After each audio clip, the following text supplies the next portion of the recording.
हमें कभी गुमराह हो सकते नहीं, रहनुमाई के लिए कुरान, रहनुमाई के लिए कुरान गए। अहमद बरकातुम राज्य सभा नेपाल व सदर जमीयत उलमा नेपाल हमारे सामने तशरीफ फरमा है। मैं मौसूफ से इल्तिमास कर रहा हूँ, अल्लाह ने बड़ी सलाहियत से नवाजा है, गुनागुन खूबियों से आपको माला माल किया है। मैंने इनकी तकरीर को नेपाल के अंदर भी, जैसा कि मैंने अर्ज किया, सुना है। बड़ी अच्छी गुफ्तगू होती है और बड़ी संजीदगी के साथ दूर अंदेशी वाली बातें भी ये करते हैं। मैं आपको आवाज दे रहा हूँ। मुझे इस वक्त आपके लिए 4 मिसरे याद आ रहे हैं कि नदियों की तरह शोर शराबा नहीं आता, गहरे समंदरों को दिखावा नहीं आता, अखलाक व आदात खरीदे नहीं जाते, दौलत से गुफ्तगू का सलीका नहीं आता। हजरत मौलाना आपके सामने है, आपसे दरखास्त है कि अकीदत के साथ, मोहब्बत के साथ, उल्फत के साथ हजरत वाला के खिताब को सुने, बड़ा आपको फायदा होगा इंशाअल्लाह। अल्हम्दुलिल्लाह अल्हम्दुलिल्लाह नहमदुहु व नस्तईनुहु व नस्तगफिरुह व नु'मिनु बिही व नतवक्कलु अलैहि व नऊज़ु बिल्लाहि मिन शुरूरि अनफुसिना व मिन सय्यिआति अअमालिना मन यहदिहिल्लाहु फला मुदिल्ल लहु व मन युद्लिलहु फला हादिय लहु व अशहदु अन ला इलाहा इल्लल्लाह व अशहदु अन्न सय्यदना व मौलाना मुहम्मदन अब्दुहु व रसूलुहु।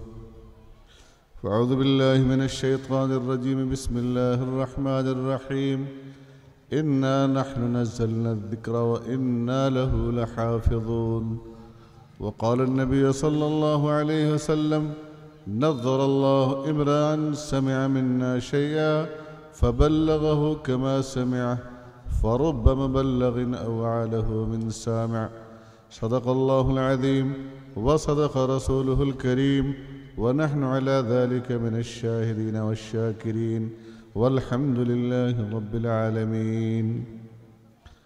बुज़ुर्गों और अज़ीज़ों, अल्लाह तबारक ताला का बड़ा करम और एहसान कि अल्लाह ताला ने एक अज़ीम निस्बत पर मुझे और आपको एक जगह जमा कराया, और वो निस्बत है कुरान मुक़द्दस की। कल दस्तार बंदी होनी है और मैं सोच के आया था कि मैं कुछ और बातें करूँगा। एक तो वक्त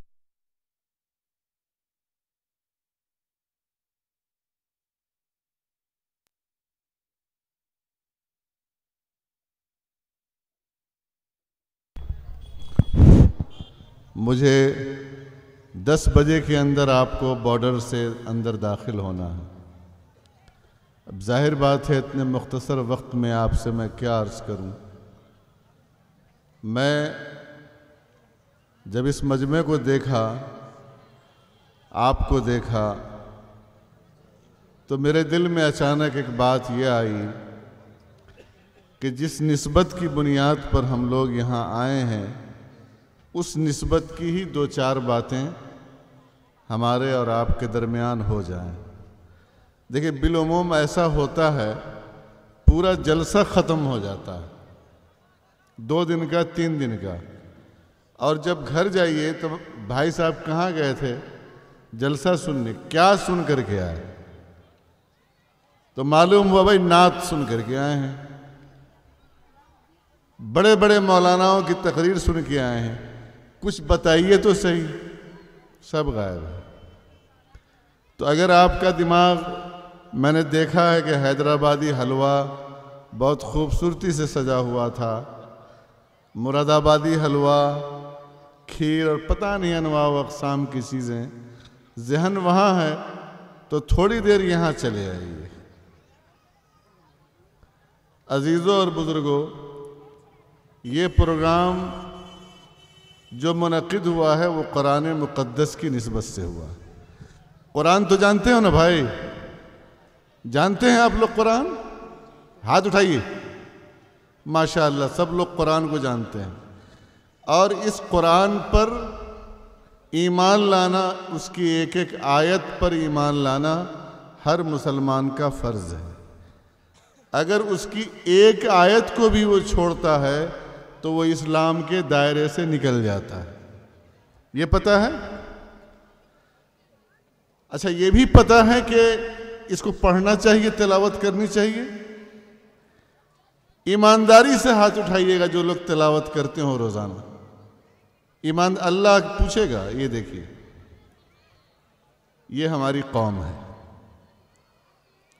एक बात समझ रहे हैं हजरत, हम लोग कितने कामयाब हैं? हम लोग कितने कामयाब हैं? मजमा ने जवाब दे दिया। अब दूसरा सवाल यह है कि जिंदगी में, पूरी जिंदगी में, जरा ध्यान से सुनिएगा, हमने और आपने कुरान के पैगाम को, चाहे वो दो चार ही सही हो, लोगों तक पहुंचाया हो। पहली बात तो यह है कि पहुंचाने के लिए आपको खुद जानना पड़ेगा, फिर आप पहुंचाएंगे। तो आप में से वो लोग जिन्होंने अपने मुस्लिम या गैर मुस्लिम भाइयों को कुरान की तालीम पहुंचाई हो बहैसियत मुस्लिम, जरा वो लोग हाथ उठाएं। मजमे ने जवाब दे दिया आपको।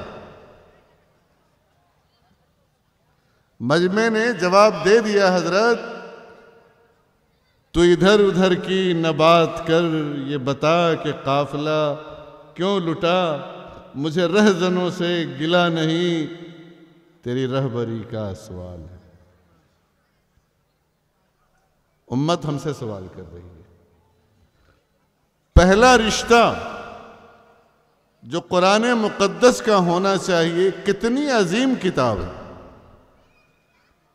कितनी बड़ी किताब है, और इसका वजन कितना है अजीजों? जानते हो कितना वजन है इसमें? कहिएगा मौलाना तो आधा किलो की किताब है। आप किसी बनिए की बक्काल की दुकान में जाएं और वो जो इलेक्ट्रॉनिक तराजू होता है उस पर सामान रखते हैं तो बताता है 10 किलो, 20 किलो, 50 किलो। ये कब बताता है? जब उसमें बैटरी हो और उसमें इलेक्ट्रिक हो। जब बैटरी नहीं हो तो कुंटल का कुंटल रख दीजिए, वो वजन नहीं बताएगा। वो शॉर्टेज हमारे और आपके दिलों में है अजीजों। इसलिए कुरान के वजन को नहीं समझ रहे हैं, वरना ये कुरान सबसे मजबूत, कायनात की मजबूत तरीन शख्सियत, ईमान और अकीदे के लिहाज से नहीं कह रहा हूं, मैं जिस्मानी लिहाज से कह रहा हूं। जनाब मोहम्मद रसूलुल्लाह सल्लल्लाहु अलैहि वसल्लम जो अकमलुल खलाइक हैं, अल्लाह की मखलूक में सबसे कामिल और सबसे मुकम्मल, जब आप पर कुरान मुक़द्दस की आयात इक़रा बिस्मि रब्बिकल्लज़ी खलक़ खलक़ल इंसान मिन अलक़, ये चंद आयतें नाजिल हुई, कांपने लगी, घबरा गए,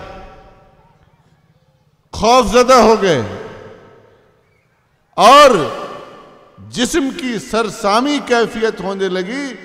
यहां तक कि जब आप अपनी अहलिया मोहतरमा सैयदना हज़रत खदीजा रज़ियल्लाहु ताला अन्हा के पास जाते हैं तो फरमाते हैं ज़म्बिलूनी, भाई जल्दी से कंबल उड़ाओ, जल्दी से कंबल उड़ाओ। ये कुरान का वजन था, ये ज़ाहिरी वजन है, ये बातनी वजन नहीं है।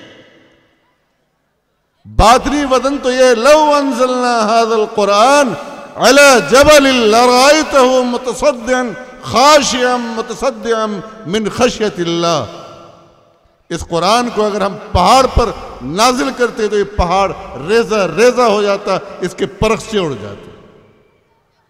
इसका ज़ाहिरी वजन। सैयदना हज़रत जाबिर बिन अब्दुल्लाह रज़ियल्लाहु ताला अन्हु फरमाते हैं कि एक मौके से आप सल्लल्लाहु अलैहि वसल्लम के साथ मैं मौजूद था। आप सल्लल्लाहु अलैहि वसल्लम का एक जानू मेरे दूसरे जानू पर था। जानू समझ रहा है ना, जांग। एक पांव आप सल्लल्लाहु अलैहि वसल्लम का सहाबी रसूल हजरत जाबिर बिन अब्दुल्ला रज़ियल्लाहु ताला अन्हु के दूसरे जानू पर था। फरमाते हैं कि उसी वक्त आप सल्लल्लाहु अलैहि वसल्लम की कैफियत तब्दील होना शुरू हो गई, आपके चेहरे अनवर का रंग मुतगय्यर होना शुरू हो गया और बीच की जो लकीरें हैं वो उभरना शुरू हो गईं। हज़रत जाबिर बिन अब्दुल्ला रज़ियल्लाहु ताला अन्हु फरमाते हैं और उसके बाद आप सल्लल्लाहु अलैहि वसल्लम के जानू का वजन इतना बढ़ गया कि मुझे महसूस हो रहा था कि मेरी रान तड़ाक से फट पड़ेगी, हड्डियां टूट जाएंगी। कुरान का ज़ाहिरी वजन है, बातनी वजन खिताब लंबा हो जाएगा, वक्त नहीं है। इसका बातनी वजन तो और मत पूछो, इसने लोगों को कैसे बदला, कैसे पलटा। आज मैं ये नहीं कहूंगा कि कुरान के बारे में गलत फहमियां पैदा करने की कोशिश की जा रही हैं। मैं ये भी नहीं कहूंगा कि कुरान के ऊपर इल्ज़ाम और इत्तेहाम आयद किया जा रहा है। मैं ये भी नहीं कहूंगा कि इस किताबुल्लाह के ऊपर आज उंगली उठाई जा रही है इसलिए कि आपने अपना फर्ज अदा नहीं किया। आप जिस मुआशरे में हैं, जिन लोगों के दरमियान में हैं, जिन भाइयों के बीच में हैं, मुख्तलिफ मज़ाहिब, मुख्तलिफ धर्म, मुख्तलिफ तहजीब, मुख्तलिफ सकाफ़त, मुख्तलिफ अक़ीदे और विभिन्न आस्थाओं के मानने वाले लोग, और इस बीच में आपके मदरसों को कभी मैं ये नहीं कहता हूं कि मौरिदे इल्ज़ाम ठहराया जाता है, मैं ये कहूँगा कि कभी आपने मदारिस की खिदमात का बरमिला एतराफ़ नहीं किया और लोगों तक पहुँचाया नहीं कि इस मदरसे में होता क्या है, इस कुरान के अंदर है क्या। मैं आपसे 2-3 बातें बस शेयर करता हूँ, सिर्फ 2-3 बातें, ताकि आप कल जाएं यहां से उठें तो आपको ये पता चले, आप अपने गैर मुस्लिम भाइयों से, दोस्तों से, ताजिर दोस्तों से आप उनको बताइए कि भाई हमारे कुरान में ये है। आप कुरानी तालीमात से आप डरिए नहीं, आप इससे मोहब्बत करने की ज़रूरत है आपको, क्योंकि ये कुरान आपके लिए भी है। इसे मानना और ना मानना ये आप पर है, ये हम पर है, लेकिन इसकी जो हकीकी तालीम है इसको जानना हर मुसलमान पर ज़रूरी है और उसका पहुंचाना भी हर मुसलमान पर ज़रूरी है। पहली बात जो आपको बताने की ज़रूरत है, या अय्युहन्नास इन्ना खलक़नाकुम मिन ज़करिन व उन्सा वजअलनाकुम शुऊबन व क़बाइल लितआरफ़ू। कुरान के इस नज़रिए को बताइए, आप सब लोग सुन लीजिए, अपने गैर मुस्लिम भाइयों को बताइए कि कुरान ये कहता है कि बहैसियत इंसान इस रूए ज़मीन पर रहने वाला 7 बिलियन यानी 7 अरब इंसान, बहैसियत इंसान सब बराबर है। कुरान की नज़र में इंसान, बहैसियत इंसान सारे के सारे बराबर है, इसमें कोई फर्क नहीं है। समझ रहे हैं?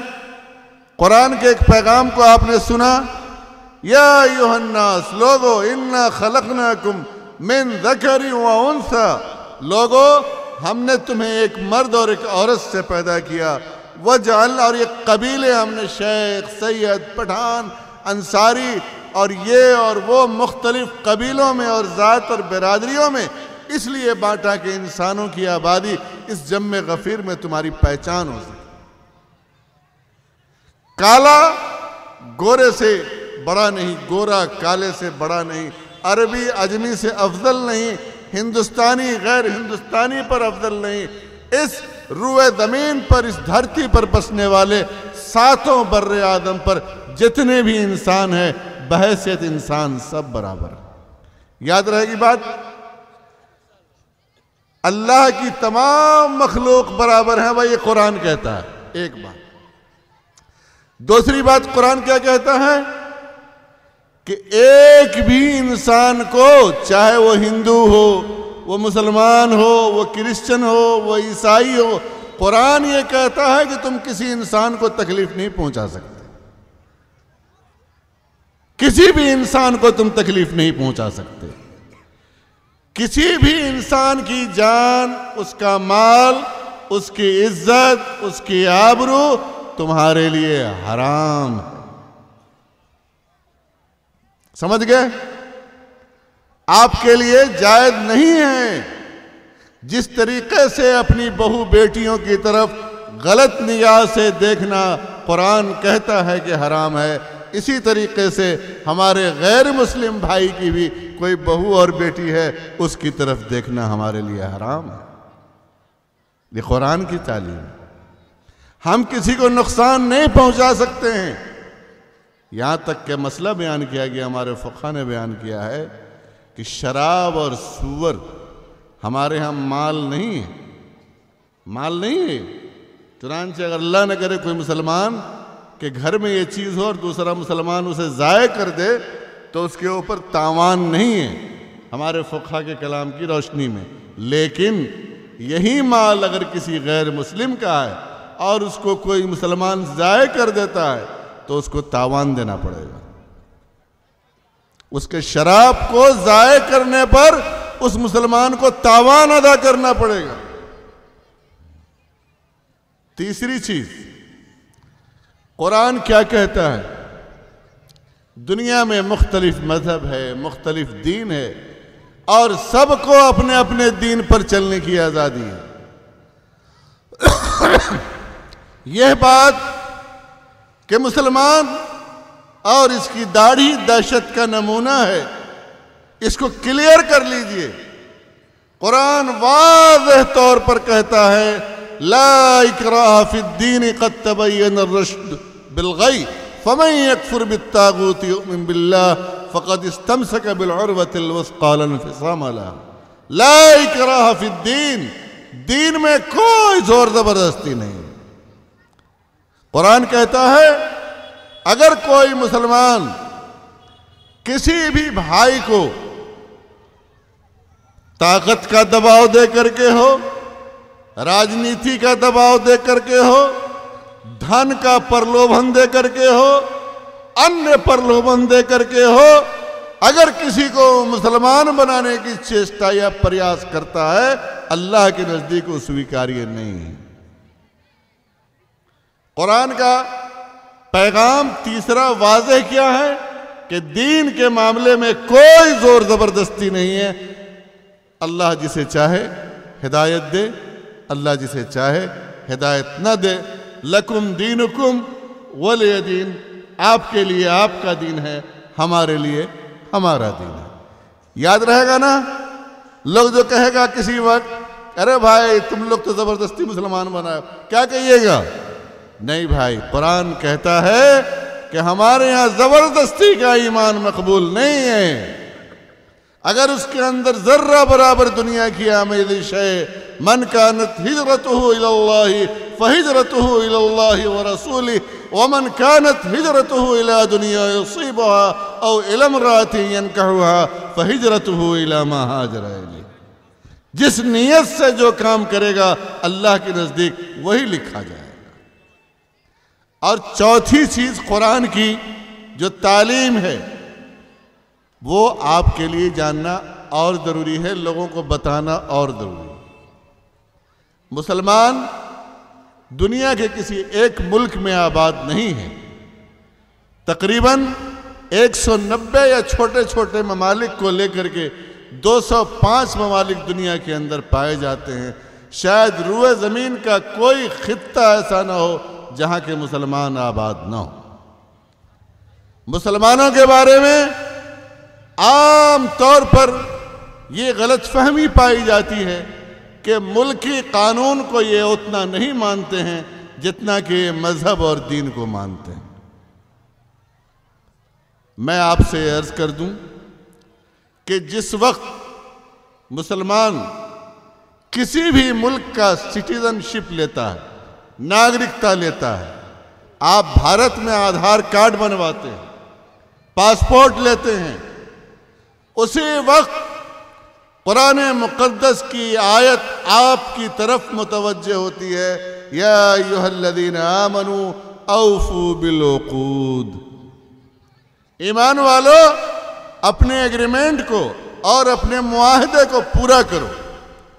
जिस वक्त आप जिस मुल्क की, मैंने नेपाल की शहरियत ली हुई है, मैं नेपाली नागरिक हूं, मेरे ऊपर फर्ज है, वाजिब है और ये कुरान का हुक्म है कि मैं अपने मुल्क की जर्रे जर्रे से, पत्ते पत्ते से और उसके कण कण से मैं मोहब्बत रखूं, वहाँ के कानून और ज़ाब्ते के ऊपर अमल करूं, उस मुल्क की तामीर और तरक्की के अंदर मैं अपना पसीना, अपना खून और अपनी मेहनत को मैं सर्व करूं। ऐसे ही आप भारत में हैं, भारत के नागरिक हैं। कुरान आपसे क्या कहता है? कुरान आपको यह सिखाता है कि मुसलमानों, अहद की पाबंदी करो। मुसलमान वो है जो अहद की पाबंदी करता है। बदअहदी करने वाला और खयानत करने वाला कभी भी मुसलमान नहीं हो सकता है।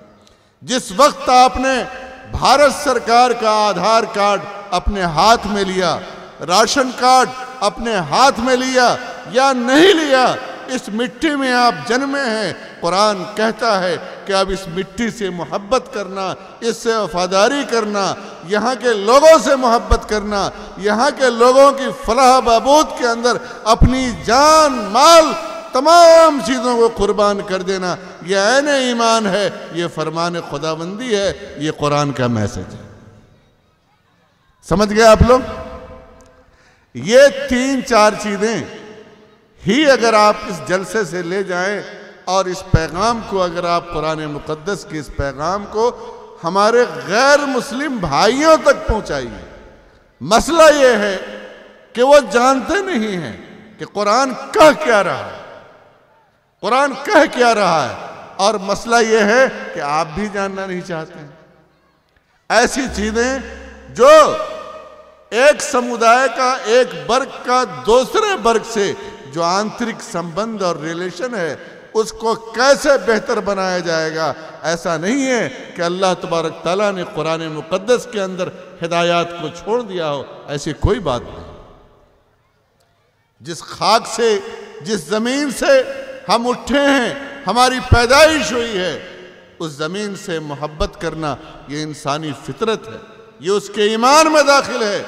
मक्का मुकर्रमा से जब नबी करीम सल्लल्लाहु अलैहि वसल्लम को बेदखल किया जा रहा था, आप बार बार मुड़ करके मक्का की तरफ देखते थे और फरमाते थे कि मक्का वालों, मक्का, मुझे तुझसे बहुत ज़्यादा मोहब्बत है, लेकिन तेरे रहने वाले मुझे रहने नहीं दे रहे हैं।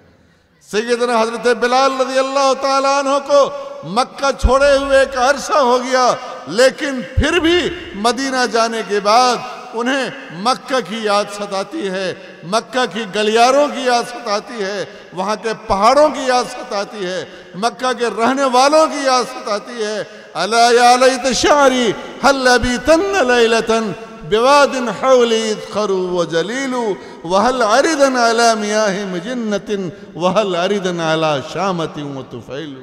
हज़रत बिलाल रज़ियल्लाहु ताला अन्हु वालेहाना ये शेर पढ़ते थे, बुखार की हालत में होते थे। मालूम ये हुआ अपने वतन मालूम से मोहब्बत करना ये कोई बुरी शय नहीं है, ये ईमान का तकादा है। आज दुनिया में बहसें उठती हैं कि मुसलमान अपने वतन का वफादार होता है या नहीं होता है, वो सिर्फ अपने मजहब का वफादार होता है।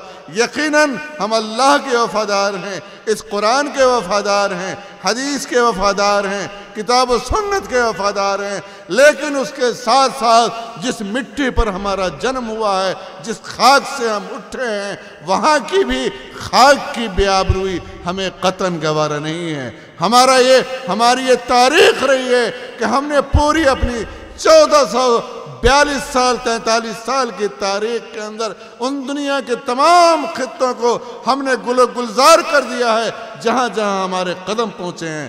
हम उन हुक्मरानों और उन लोगों की तरह नहीं है जो किसी मुल्क के अंदर गए हैं तो वहाँ नाफरमानियाँ किया हो, सिविल नाफरमानी की हो, उस मुल्क को ताराज किया हो, बर्बाद किया हो, वहाँ फसादात मचाए हों, बल्कि ये मुसलमान दुनिया के जिस खित्ते में भी गया है, जिस जगह भी गया है, उसने उस मुल्क को आबाद किया है, वहाँ के लोगों को आबाद किया है। खुशहाली आई है, मसरतें आई हैं, शादाबी आई है, हरियाली आई है, उस मुल्क ने तरक्की किया है। और आज भी ज़रूरत है कि मुसलमान जहाँ भी वो अक़लियत में हो और अक्सरियत में हो, वहाँ के बसने वालों की फलाह व बहबूद के सिलसिले में फ़िक्रमंद रहें। यह है मदरसा कंजुल उलूम रहमानिया का पैगाम, कुरान मुक़द्दस का पैगाम। याद रखेंगे भाई। इंशाअल्लाह मैं जब आइंदा इजलास में आऊँगा तो इंशाअल्लाह फिर पूछूँगा कि वो 3-4 पैगाम जो हमने आपको दिया था आपने कितने लोगों को पहुंचाया, और फिर कसम लेकर के मैं आपसे पूछूंगा कि ये बात आपने पूरी की या न की। इन असब्तु फमिन अल्लाह व मिन अख्तातु फमिन नफ्सी व मिन शैतान वल्लाहु गफूरुर रहीम व आखिरु दावाना अनिल हम्दुलिल्लाहि रब्बिल आलमीन। माशाअल्लाह। बोल रहा हो दुनिया किसी गोंगे की कहानी नहीं लिखती। हजरात ये थे शाहकार खिताबत अजीमुल मर्तबत हजरत अक़दस अलहाज मौलाना मुफ्ती खालिद सिद्दीकी साहब राज्य सभा नेपाल व सदर जमीयत उलमा नेपाल, जिनका जामे खिताब आपने सुना कुरान मजीद के हवाले के साथ। कुरान मजीद की तफसीलात और डिटेल को मुकम्मल अंदाज में आपके सामने उन्होंने रखा और बहुत खुश उसलूबी के साथ, जामियत के साथ, गहराई और गहराई के साथ आपके सामने उनकी बातचीत हुई और बहुत सच और हक को राह देते हुए उन्होंने पैगाम मदरसा कंजुल उलूम रहमानिया गरिया के इस स्टेज से उन्होंने नशर किया है। मुझे उम्मीद है कि इंशाअल्लाह ये 3-4-5 बातें जो हजरत मौसूफ ने कही हैं, इनको हम सब लोग दिल दिमाग में हटाएंगे, बसाएंगे, समझेंगे, इसके ऊपर अमल पैरा भी होंगे और इस पैगाम को हम दूर दूर तक फैलाएंगे और इसको हम शेयर भी करेंगे।